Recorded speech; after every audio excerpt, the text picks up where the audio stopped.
All right, are we ready to go, or do I have to delay some more? Hold on. All right. So I'll tell you a dumb joke, because that's all I know, dumb jokes. Go ahead. There's this guy who had a talking dog, and he was going to try to sell it to a Hollywood producer, saying, I got this dog, you got to see him, he talks really well. So the Hollywood producer's kind of skeptical. He says, all right, bring him in. So the guy gets the dog, this big German Shepherd, and he says, all right, Rex, what's on top of a house? Roof, roof. All right, now, what's on the outside of a trunk of a tree? Bark, bark, bark, bark. He goes, okay, now who's of course the Hollywood producers kind of getting more skeptical. He goes, who's the greatest hitter of all time? And he goes, roof, roof, roof, roof. And the Hollywood producers had enough. He says, get out of here. And the owner of the dog says, come on, you explain yourself. And the dog says, if I'd known he was a Red Sox fan, I would have said Ted Williams. We good? All right, we're good. No more delaying. Told you I only know dumb jokes. Let's start with this. Let's talk about prisons and the qualities of a prison. How many people here have seen a movie where people are in prison? Raise your hand if you see a movie. Okay, most of you, okay? What happens to a person who's in a movie? How is it different from the rest of society? Yes? He ends up being impersonated and gets out. He gets out? Okay, well, sometimes in the movies, yes, you can escape, yes? Oftentimes the property is searched without a warrant. Okay, there's no privacy, all right? Yeah, no privacy. What else is different about prison? I mean, if you're in a prison, you have one little room, and there's your bedroom and your toilet is the same place, and usually you share it with another guy. There's no privacy. The jailers come in and look at you. There's no privacy. What else is different? Restrictions on travel. Yeah, you can't go anywhere. All right? People tell you where to go. All right? We'll say no travel. All right? What else? Yes? You can't have a lot of personal items. You don't have any private property, right? No private property, really. Or if you do sometimes have a little bit, but it can be taken away from you. So we'll just say no private property, all right? Oops, helps if you can spell. Okay, and what else? There's all kinds of other, yes? There's not, what do you mean? Is there, as opposed to being out of a prison, you mean? All right, yeah, there are guards, people keeping you in, all right? They're watching over you.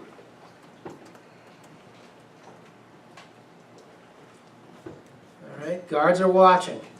What else? There's all kinds, yes? You have a lot less rights. Okay, like what? Like, people said you can't go anywhere.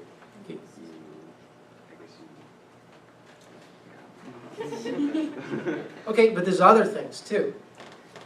What do you guys think of them? You kind of have like no protection, like there's like gangs or whatnot, and you get the living daylights beat out of you. That's right, okay? There's not only is there no protection, a lot of times the guards are in it. I mean, less so in America, but still, there is this sort of corrupt guards, who are letting things happen, right?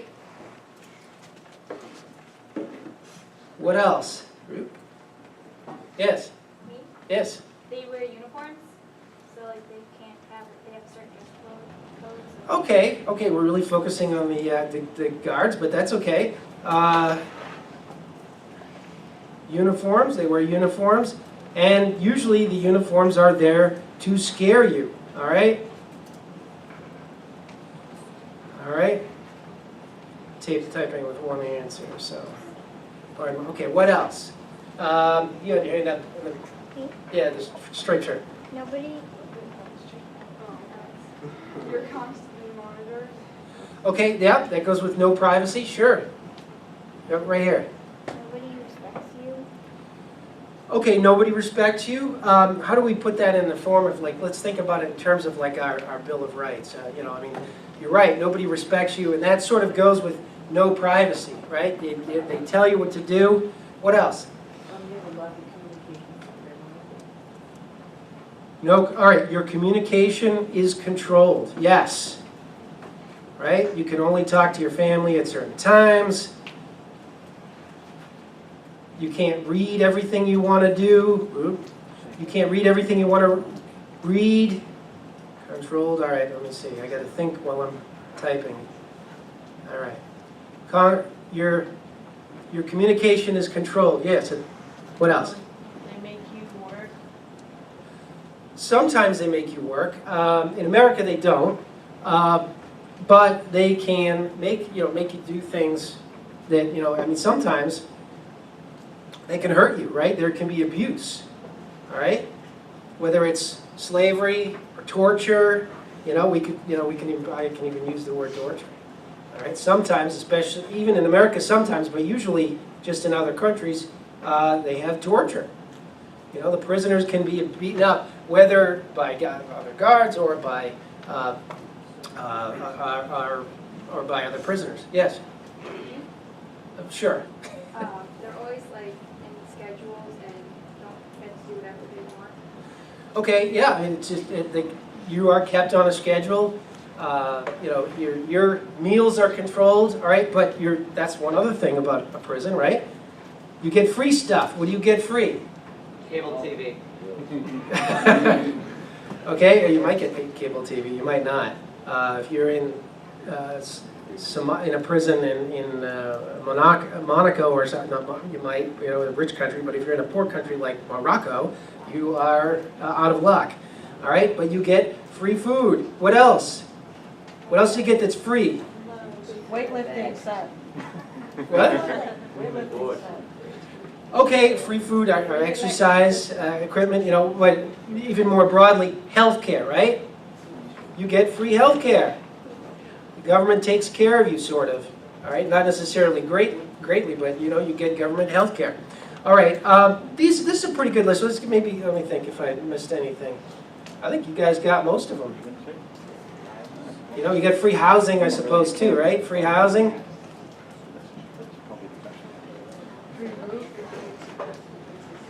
Okay, what's the difference between this and a free society? I've got qualities of a prison here. Let's just do a tab and I'll do qualities of a free society. What is the difference? In a free society, you get what? Let's just go down the list here, right? What do you get? You get privacy? Yeah, sure. Yeah. Yeah. You get to get a job. Okay, but I mean, let's just Yeah, do the you get list here, privacy. okay? You get privacy, right? Government can't search you, all right? So you have privacy. What about, let's just go down the list here. Travel, can you go wherever you want? Sure, go where you want. I really want to text like I'm using Twitter here, but where are you? I just wanted to use the letter U, but I know that the grammar Nazis are out there, so I better not. No private property, you get private property, right? Government can't take your stuff. All right? Guards are watching. Nobody's supposed to be watching. IRS. All right? Corrupt guards? Well, we don't even have guards, right? Nice policeman. All right? Policemen protect you, all right? They protect and serve rather than try to respect. Okay. The uniforms are scary. Well, policemen usually wear just like a blue shirt, and they do have all some stuff, but regular uniforms, all right? They just have a blue shirt, right? That's it. That's all policemen have. And They have a badge that are identifiable by us. okay, and a badge, so that we know it's not just some guy with a blue shirt. communications are controlled? No, we have freedom of speech, freedom of religion, press, right? Abuses or torture? No, prohibited. Any kind of abuse is prohibited. All right? Helps if I can spell. I know how to spell.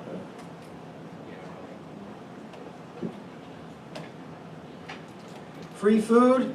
No freebies in a free society, right? You work for your own stuff.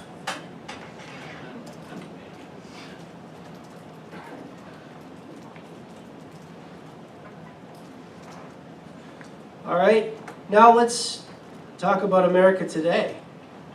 You got the qualities of a prison, you got the qualities of a free society. This quality, this. Do we have privacy in America today? Not really. Very limited. Should we have privacy in America? I mean, does our Constitution say we have privacy? Yeah, it says government can't search your stuff without what? What are the tests? You need a warrant. What does the warrant have to say? That they found reasonable cause to search your house. Reasonable cause? Yes, but what is reasonable? Now, it uses the term, it bans unreasonable searches. But you know what? Sometimes a police officer who doesn't like you always thinks his search is reasonable. He needs a specific amount of evidence. How much? Enough to make you a suspect? Okay, how much is that? Like say there was a murder and you found either a knife or a gun in your house? Okay, but there's a particular term the Fourth Amendment uses, yes? You have to have enough evidence to convict the person. Not quite enough to convict, but you need a lot, yes. Convince the judge to sign off on the warrant. Yes, and the judge can only do that if you have probable cause. What does probable cause mean? Yes. Means there's enough evidence to bring you to court and see if you have committed a crime. Okay, but if we define the word probable, yeah, likely, all right, more likely than not, all right. Will I probably win the lottery? No. Okay, especially since I don't buy a ticket. But if, you know, the odds, even if I buy 100 tickets, I will probably not win the lottery. However, if I pick up a 6-sided die, you know, I'm playing a game, will I probably roll something higher than a 1? Yeah, because the only thing that would be lower than a 1 is 1, or or if it's 2, 3, 4, 5, or 6. So it means more than 50% chance. Not only that, it's not just if you have more probable cause and get a warrant from a judge. There's one more thing, and this was something that the founding fathers insisted. When our country was getting started, the British had probable cause that somebody was smuggling rum into Massachusetts Bay Colony. So they went to the judge and say, hey, there's somebody probably smuggling rum into the United States. And by the way, it was John Hancock, all right? And they said, we want to search all the houses, and if we search all the houses, we'll find it. And the founding fathers said, that's not enough, all right? You can't just say,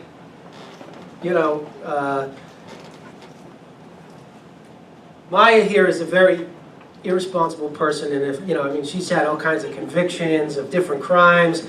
All right, if I search her house, I'll probably find something bad. No, that's not enough. I have to have particularity. The Fourth Amendment says this third thing I need is I have to describe what I'm looking for and where I'm going to find it. I can't just say this is an irresponsible person, or if I search enough people, I'm going to find it.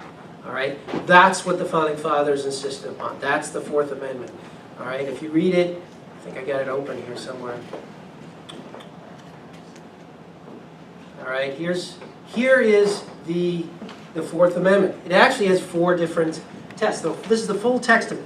The right of the people to be secure in their persons, houses, papers, and effects against unreasonable searches and seizures shall not be violated. That's the preamble.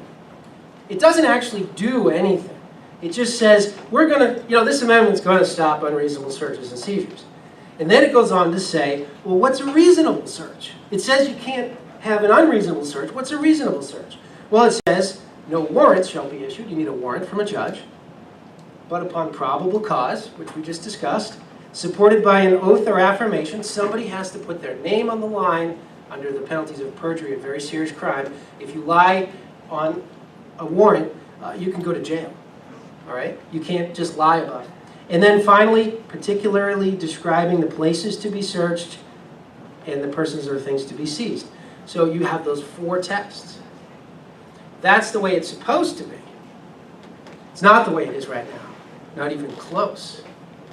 If you look at what this guy Edward Snowden, I should probably just go with my PowerPoint here for a minute. This guy Edward Snowden, he was a former security systems analyst with the National Security Agency. He released a whole bunch of data about how the NSA is spying on Americans. All right, you guys, most of you guys have cell phones. The NSA has finally, after denying it and lying about it, they've admitted that when you send a text on your phone, when you make a call, the NSA creates a record. They say, oh, Maya called Ian at 2:30, and the call ended at 2:36. And you know, they keep a record of that permanently. You send a text, they keep a record of when that text was sent, where it was sent. He got that information out. In the last couple of weeks, there's another guy who actually wrote the code for the NSA that produced this software that's spying on us. His name was William Binney, and he resigned from the NSA after he found it was being used against the American people. He came out and said they're actually keeping the audio of most of the telephone calls. So you know they're hearing what you're saying, and of course they have software that can pull the text out, so that you know they can search and look at that. Now a lot of people say, well, what do I care? I mean, I don't do anything wrong, and besides, why would the NSA be interested in me talking to my boyfriend, girlfriend, or that's really not a national security issue. You know, but the NSA is huge. They've got 40,000 employees. They got all, of course, it's not just the NSA. There's FBI, CIA, and private things, and they have all of these different programs. But think about it from this perspective. Even if you didn't do anything wrong, you could ruin everybody's political career. Everybody's done something stupid. Think about, Bill Clinton had girlfriends. His political career could have been ruined. George Bush, twice convicted of drunken driving in the 1980s. They could have gotten all kinds of information about him. Barack Obama admitted smoking crack.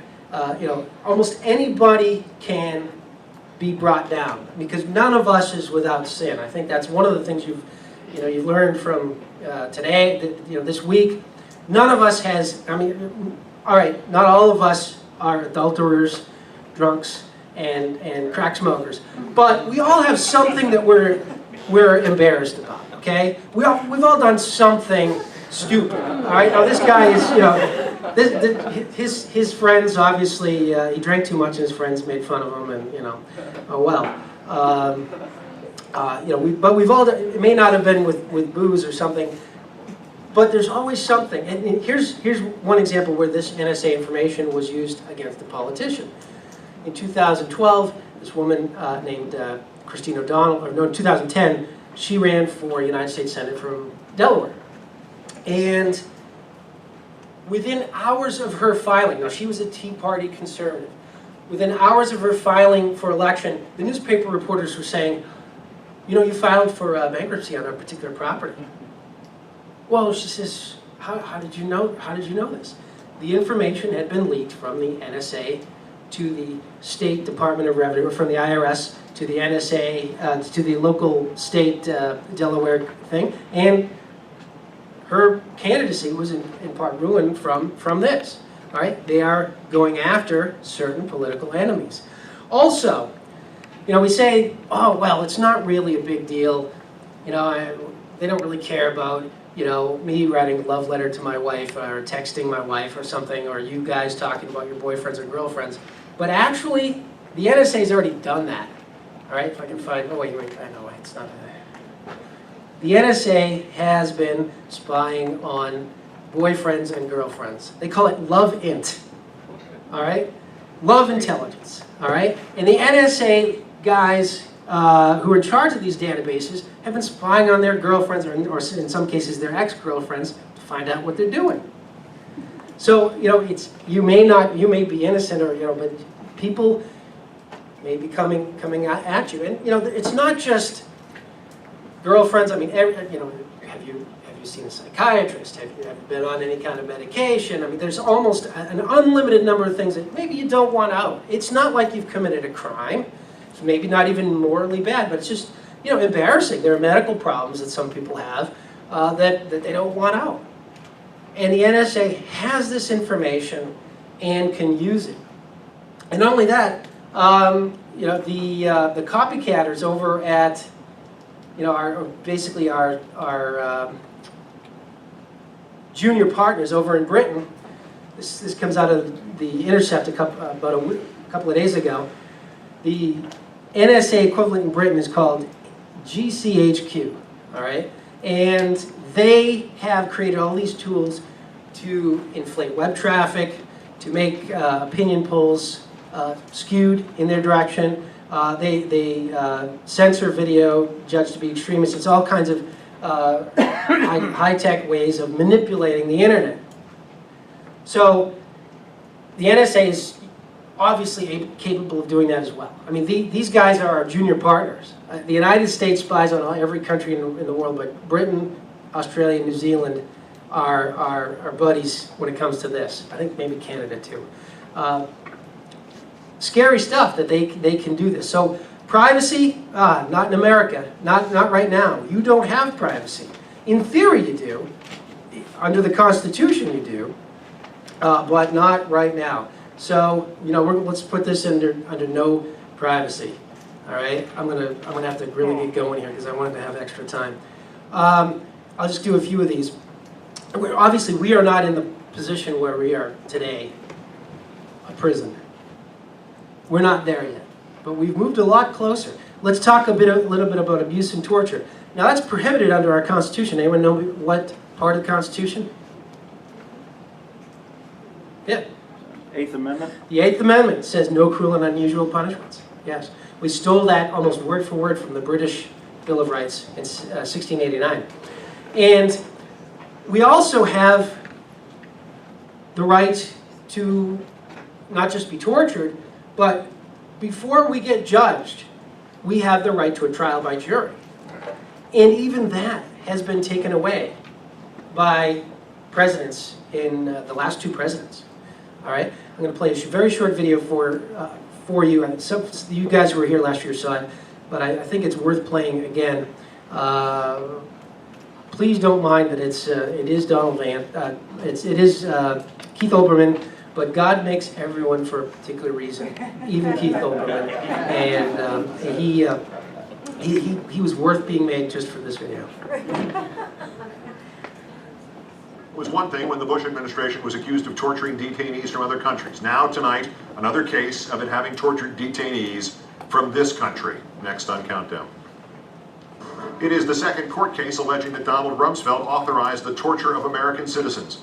In our third story tonight, we'll hear from one of the 2 men now suing George W. Bush's Secretary of Defense, Donald Vance, a U.S. Navy veteran, former defense contractor, who says he was held and tortured in an American-run prison in Iraq for nearly 100 days after he alerted the FBI about illegal weapons trading involving U.S. military personnel. Mr. Vance is expecting a ruling on his case from the 7th Circuit Court of Appeals, possibly within weeks. The next step would likely be the Supreme Court. His case could set the precedent for other cases against Rumsfeld, including one now going forward in Washington. Vance was sent to Iraq as a contractor in 2004. While he was there, he says, he saw employees at his Iraq-based company building a stash of weapons to sell to Iraqi officials, some with ties to violent militias. There were even employees giving American soldiers liquor in exchange for bullets and weapon repairs. Vance returned to Chicago and made the decision to tell the FBI what he had seen. The agency asked him to become an informant and sent him back to work undercover. But while he was there, he learned his cover had been blown and he was at risk of being kidnapped. The U.S. Special Forces team rescued him and brought him to local State Department officials. The only problem? He says some of their employees were the very people he had been informing the FBI about. That's when things suddenly got much worse. He says he was awakened in the middle of the night, handcuffed, blindfolded, and driven to Camp Cropper, where he endured what the military calls enhanced interrogation, sleep deprivation, days without food or water, and day-long sessions of fierce questioning. Then 97 days into that stay there, he says, it suddenly ended as suddenly as it had started. A guard came to his cell with a passport and a plane ticket to Amman, Jordan. Guards drove him to the Baghdad airport, dropped him outside, and 48 hours later, he was back home in Chicago. 7 months after that, he filed suit against Donald Rumsfeld. Joining me now from Chicago, Don Vance, the Navy veteran who worked as a contractor in Iraq and was detained and allegedly tortured at Camp Cropper. Thanks very much for your time tonight, sir. Thank you very much, sir. It seems hard to believe that Donald Rumsfeld actually would have had to sign off on your torture. Explain why you've reached that conclusion. Well, we come to that conclusion because of the sheer facts. The public record makes it very, very clear, and of course now we know that Rumsfeld was in fact intimately involved in our country's torture programs all over the world. How, I'm sure you ask yourself this question every minute perhaps of those 97 days. Do you have any explanation as to how a U.S. citizen could wind up at Camp Cropper down the hallway, metaphorically speaking, from Chemical Ali and Al-Qaeda operatives? We have absolutely no answers. It's been several years now since my return home. To this very day, we have no answers how we got to that point. Are you assuming that they essentially stashed you there because the people that you were in fact turning on and informing on had in some way set you up, or was it serendipity that you were handed over to them, or was this the plan all along?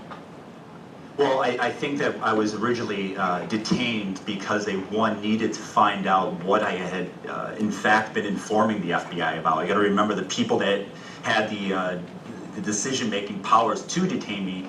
I'm reporting on their subordinates. You said that the government has tried to settle with you, essentially tried to pay you to keep quiet. Is that correct? Absolutely. I mean, my case and John Doe's case has nothing to do with money.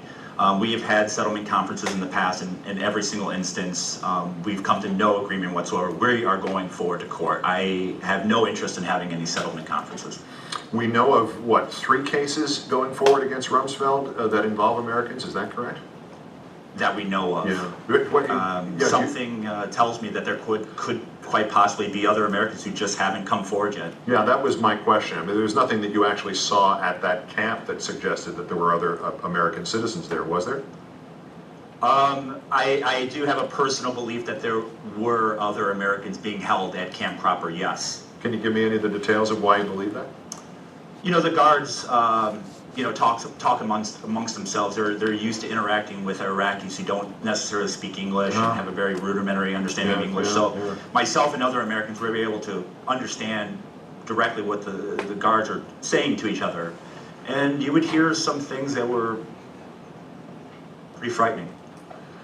I don't want to kick in PTSD or anything else here, but what can you tell me about what they did to you? I've endured the entire program, as I like to call it, the program, the enhanced interrogation, the authorized enhanced interrogation program. It extends from what they would call food manipulation, which is basically we're not going to feed you for several days, no water, no medical attention, sleep deprivation, sensory overload, walling. Walling. Explain walling. Walling is the practice where they stand you up against a wall and basically just slam you into a wall repeatedly. Are we talking also about waterboarding? I never faced that threat. I was never waterboarded. I can't speak of if that technique is used in Camp Cropper, but we do know the public record makes it clear that Rumsfeld gave clear instructions to, quote, Gitmotize Camp Cropper. He wanted Camp Cropper to be the Gitmo of Iraq. All right, having gone through that, even without the sort of the last level of hell, the waterboarding, the basic premise when you leave out the ethics of not torturing, not enhanced interrogating people, is that you will get false confessions. Can you imagine that? Absolutely. Absolutely? I can definitely imagine that. I can certainly imagine someone admitting to incredible crimes, maybe for a sandwich. Given that this, following your narrative, given that you wound up in that place for essentially doing the right thing, for telling on people who were doing the wrong thing in the name of this government and this nation, how did you summon within you the wherewithal, the fortitude to say, okay, I'm going to do this again. I'm going to put myself at risk for what's right again?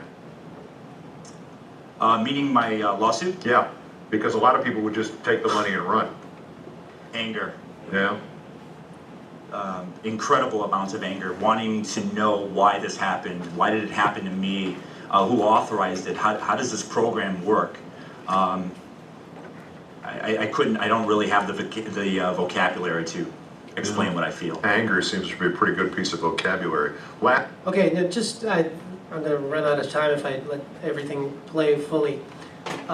Here's a guy who's a military veteran. Here's a guy who was doing the right thing.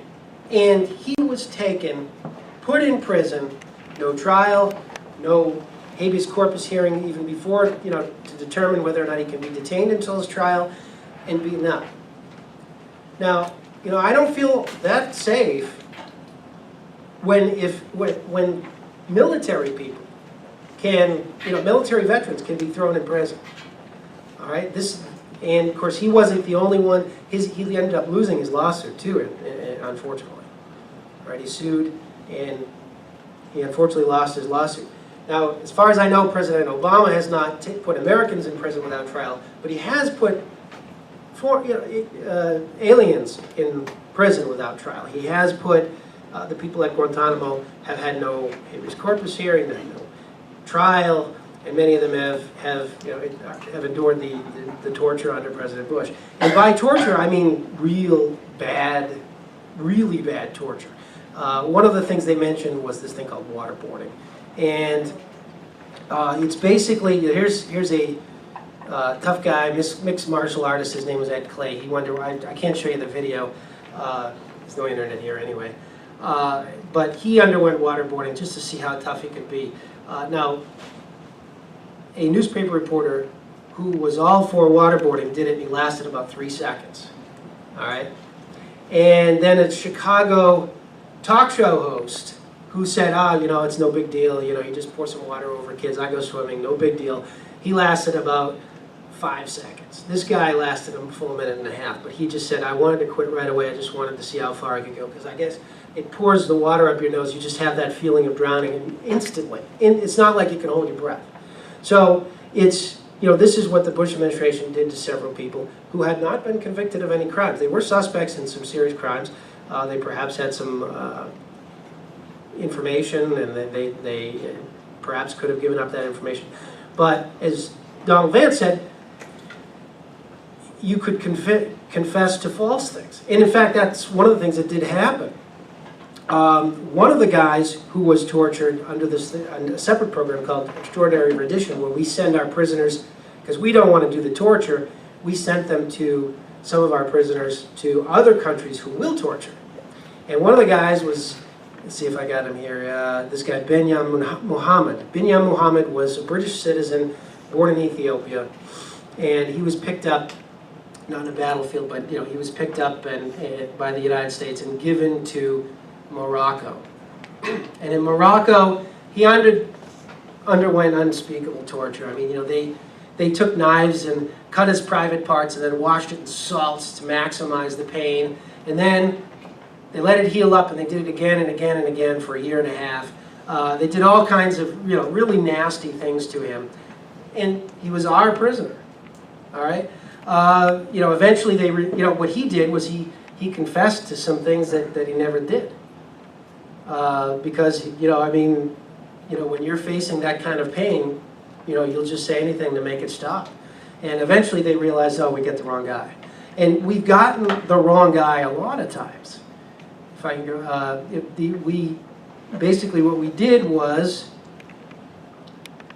we started blanketing after the invasion of Iraq. Let's see we started blanketing the nation, in Afghanistan as well, with leaflets promising thousands of dollars in payment if you turn in an Al-Qaeda. Well, they looked for any foreigner, any person that was in a rival tribe and said, we got Al-Qaeda, give us money. And this guy was just going on, he's a German auto mechanic of Lebanese extraction. He was just on vacation, he's picked up. And 7 months of torture. They eventually realized, oh, we got the wrong guy. He happened to actually, this guy, Khalid al-Masri, actually has the name of an actual Al-Qaeda guy, just happened to be a different guy. Murad Karnaz, same thing. His captors sold him for $3,000, all right, which is a lifetime's worth of money in Afghanistan. All right, spent a number of years in Guantanamo. They got the wrong guy. This is why we have trials, right? This is why we have trials. And the interesting thing is the guy he sued, this Donald Vance sued, Donald Rumsfeld, was honored at the Conservative Political Action Committee conference in 2012-11 as the defender of the Constitution. So even among Republicans, among what you would think would be conservatives, they don't have the proper respect for the Constitution that you'll see it this week. All right, in America, the law now basically allows the president to detain people without trial if we think we have a really good reason. And that's pretty scary.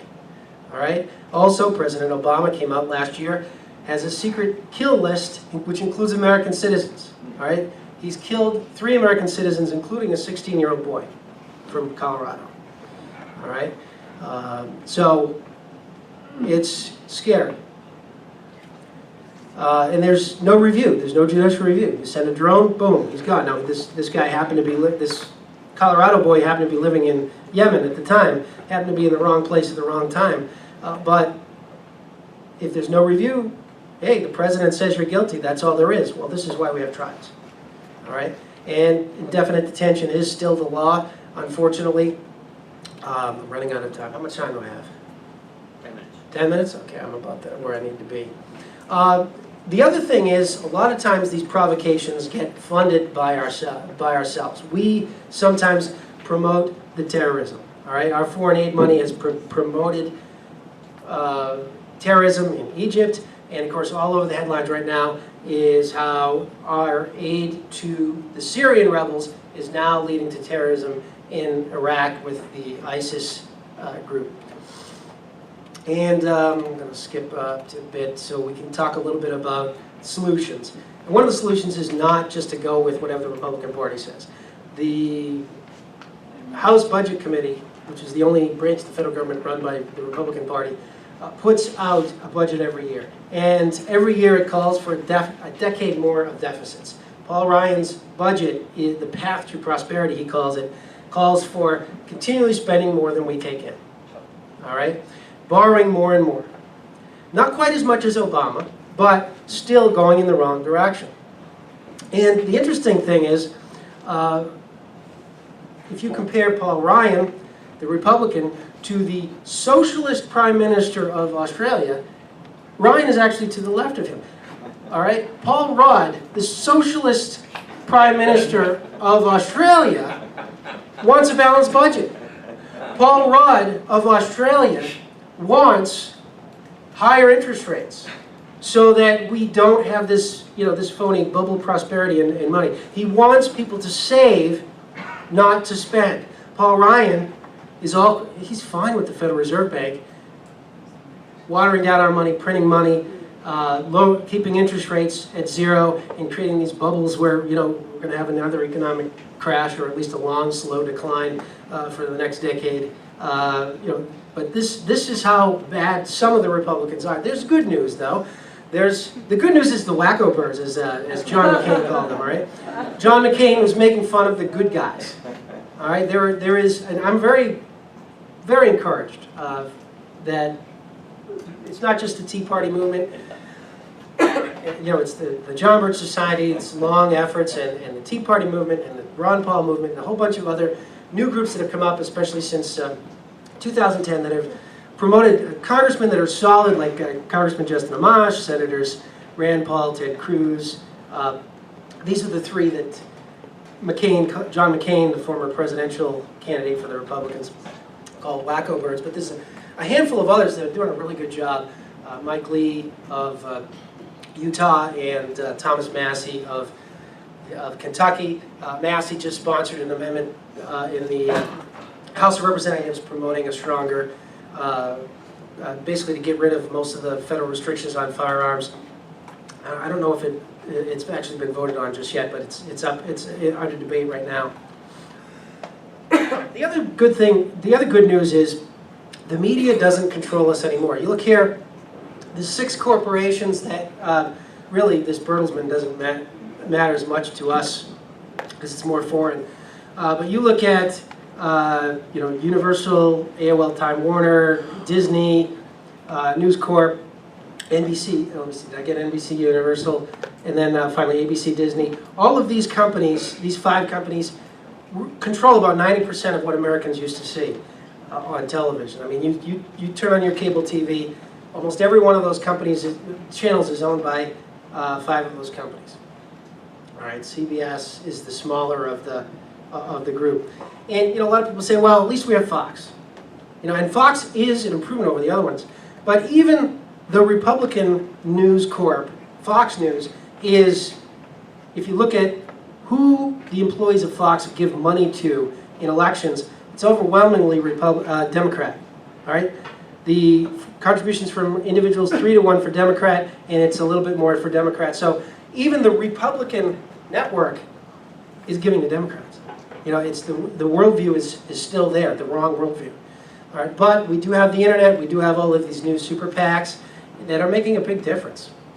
And then finally, we have we've renewed an old strategy called nullification, which has historically worked very well in some instances. One of the most successful instances of nullification was the nullification of the Fugitive Slave Law in 1850. And it was the main reason why the South decided to secede, because the slaves weren't coming back. The nullification was created by Thomas Jefferson to nullify the Alien and Sedition Acts back in 1798. And today there are a number of unconstitutional laws that we can nullify and make impossible to enforce by doing that. So there's some good news. We've got some more congressmen that are good. We've got this tactic that we've renewed that we get from the Founding Fathers. I'm encouraged. But what we need to go back to doing is following the enumerated powers of the Constitution. And I think I'll close this program with a video I cut about 3 years ago with some of the campers. Some of you guys might even remember it. Do you remember Billy, the teenage stoner? A couple of you guys, I'll play that, and that'll be the end of my talk here.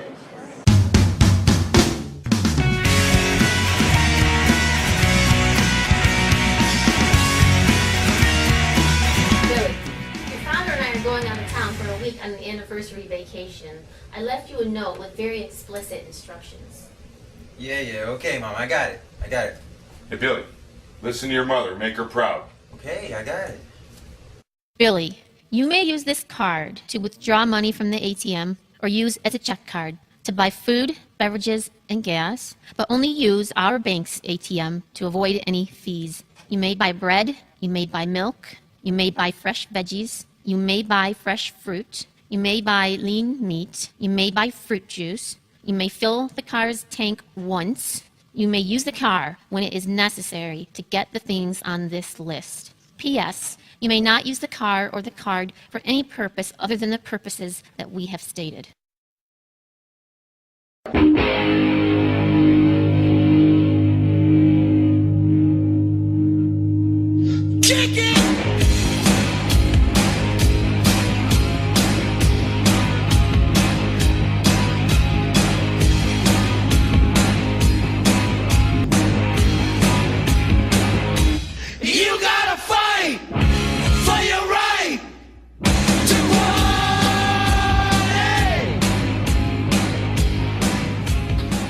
There's $1,500 missing from the checking account. What? Billy! What, huh? The hell's going on here? They've been drinking and smoking. What's this? This clearly isn't Marlboro's. You need to explain yourself, mister. Right now! Well, you said I could buy food, so pizza and burritos is a type of food. And you said I could buy beverages with the card. And, well, beer and rum are obviously beverages. And, well, gas, I figured you light a weed or some cigarettes and it puts off a type of gas. Don't get smart with me! I only used the card when I thought it was necessary, like going to the Red Sox game and buying my friends some popcorn and some hot dogs. What do you think will happen to Billy? You might think his parents would be very unhappy and punish him for a long time. And while most parents across the country would do just that, sadly, Billy will most likely be re-elected. Congress and the courts are also obligated to follow a note with the same kind of listed powers called the U.S. Constitution. And they apply the U.S. Constitution exactly the same way Billy applied his mother's note. Congress has a short list of powers. We call them enumerated powers. Congress can raise an army and a navy, punish piracies in the high seas, regulate commerce among the states, set rules for bankruptcies, grant copyright and patents for a limited time, and a few others. But Congress does many, many things that are not authorized by the U.S. Constitution. Indeed, Mom's note to Billy resembled the U.S. Constitution in more than one way. Billy dishonestly tried to exploit what he saw as a loophole in Mom's note, permitting him to buy food, beverages, and gas. And Congress does the same thing with the Constitution's general welfare or commerce clauses. Mom left a list of things that Billy can do, just as the U.S. Constitution does. But Mom's note also contained an explicit prohibition on anything else being done with the car and the check card. Remember P.S. you cannot do anything that is not on the list? That's almost identical to the 10th Amendment to the U.S. Constitution, which states that, quote, the powers not delegated to the United States by the Constitution, nor prohibited by it to the states, are reserved to the states respectively or to the people. Yet the Congress does a long list of things that are not explicitly enumerated in the Constitution. The American people need to rise up, like Billy's parents are about to do, and demand that Congress, the President, and the courts follow the limits of the U.S. Constitution, or they will soon find that they have a government of unlimited powers, which is the textbook definition of totalitarianism.